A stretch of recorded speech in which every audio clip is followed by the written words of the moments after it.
Le terme scène de genre décrit une peinture qui montre la vie quotidienne de gens ordinaires. Par exemple, un fermier faisant les foins ou une femme travaillant à une courte pointe.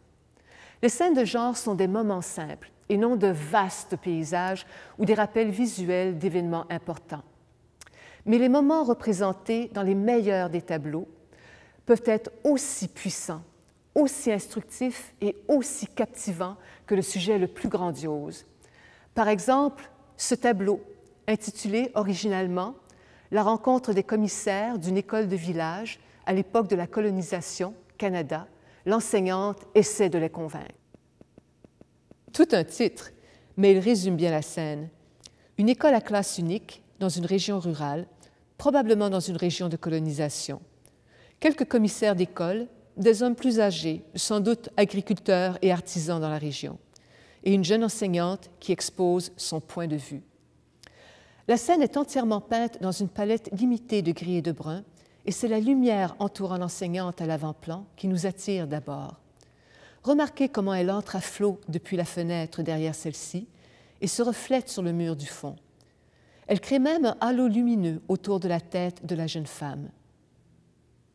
Mais ensuite, l'attention est captée par les visages des hommes et le regard se déplace dans la petite pièce. Ils écoutent attentivement, mais une tension règne. Ils semblent mal à l'aise.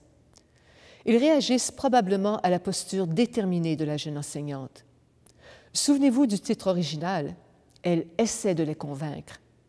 Vous pouvez le voir dans son langage corporel, inébranlable, sa main gauche tendue vers l'avant pour appuyer son point de vue. Puis, votre regard se déplace vers sa main droite qui repose légèrement sur un pupitre endommagé où se trouve une petite nature morte, un encrier, un tableau noir et un cahier très utilisé. Maintenant, regardez attentivement et vous pouvez lire, griffonner sur le cahier, les mots « Role »,« Présence »,« Pine Creek School »,« École »,« Kate Henderson, Teacher »,« Enseignante ». Juste au-dessus, un autre nom est gravé dans le pupitre, Robert Harris. Il ne s'agit pas du graffiti d'un élève qui s'ennuie, c'est la signature du peintre astucieusement insérée dans la scène. L'artiste Robert Harris est né au Pays de Galles, mais il a grandi à l'île du Prince-Édouard. Il a voyagé et étudié en Europe, où il a analysé le style de grand peintre, dont Rembrandt, qu'il a appris à reproduire. Après ses études, il s'installe à Toronto, et ensuite à Montréal. Il est célèbre pour son tableau « Les Pères de la Confédération », un portrait de groupe massif qui lui a pris 2 ans à compléter. Mais il est aussi célèbre pour un tableau de genre beaucoup plus petit qui a été inspiré en partie par ses souvenirs d'enfance sur l'île du Prince-Édouard. Pour cette œuvre, toutefois, Harris a fait appel à plus que des souvenirs. Il a travaillé avec des personnes de son entourage. Par exemple, le commissaire barbu derrière la jeune fille, c'est en réalité son oncle, un agriculteur de l'île du Prince-Édouard. Et c'est sa propre femme qui a posé pour l'enseignante. Et Harris s'est aussi servi de son extraordinaire habileté à rendre sur la toile des émotions complexes. Remarquez comment les différents langages corporels et expressions faciales des 4 commissaires communiquent leurs pensées et sentiments pendant qu'ils écoutent la jeune enseignante. Il écoute attentivement, et celui-ci également. Les 2 hommes semblent un peu réceptifs, mais il y a encore une certaine résistance. Mais celui-ci, il est appuyé au mur, les bras croisés en signe de méfiance, et sur son visage, on peut lire une certaine réticence. Va-t-il poser une question ou lever les yeux au ciel?